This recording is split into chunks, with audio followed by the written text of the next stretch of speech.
ನಮ್ಮ ಮಕ್ಕಳನ್ನ ಕೇಳಿದ್ರೆ ದೊಡ್ಡವರಾದ್ಮೇಲೆ ನೀನು ಏನಾಗ್ತೀಯ ಇಲ್ಲ ನೀನು ಏನಾಗ್ತೀಯಮ್ಮ ಅಂದರೆ ಡಾಕ್ಟರ್, ಇಂಜಿನಿಯರ್, ಪೈಲಟ್, IAS. ಆದರೆ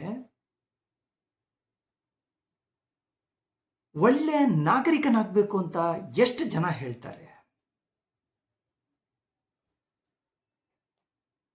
ನಾವು ಮಕ್ಕಳಿಗೆ ಕರಿಯರ್ ಬಗ್ಗೆ ಕಲಿಸ್ತೀವಿ, ಮಾರ್ಕ್ಸ್ ಬಗ್ಗೆ ಕಲಿಸ್ತೀವಿ, ಕಾಂಪಿಟೇಷನ್ ಬಗ್ಗೆ ಕಲಿಸ್ತೀವಿ.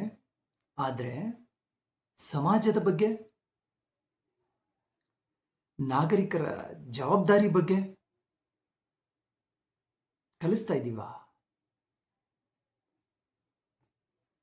ರಸ್ತೆ ಕೆಟ್ಟರೆ ಯಾರಾದರೂ ಸರಿಪಡಿಸ್ಬೇಕು, ಶಾಲೆಯ ಗುಣಮಟ್ಟ ಸುಧಾರಿಸಬೇಕು, ನೀರಿನ ಸಮಸ್ಯೆ ಇದ್ರೆ ಯಾರಾದರೂ ಪ್ರಶ್ನೆ ಮಾಡಲೇಬೇಕು. ಇವೆಲ್ಲದರ ಜವಾಬ್ದಾರಿ ಕೇವಲ ಸರ್ಕಾರದ್ದೇನ? ಒಳ್ಳೆಯ ಡಾಕ್ಟರ್ ದೇಶಕ್ಕೆ ಬೇಕು, ಒಳ್ಳೆಯ ಇಂಜಿನಿಯರ್ ದೇಶಕ್ಕೆ ಬೇಕು, ಒಳ್ಳೆಯ ಟೀಚರ್ ಕೂಡ ಅತ್ಯವಶ್ಯಕ. ಆದರೆ ಒಳ್ಳೆಯ ನಾಗರಿಕರಿಲ್ಲದ ಒಳ್ಳೆಯ ಸಮಾಜ ನಿರ್ಮಾಣವಾಗುವುದಾ?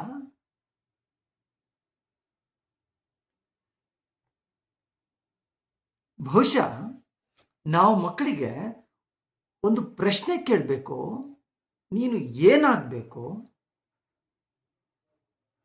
ಅದರ ಜೊತೆಗೆ ನೀನು ಯಾವ ರೀತಿಯ ನಾಗರಿಕನಾಗಬೇಕು. ಧನ್ಯವಾದ ಸ್ನೇಹಿತರೆ.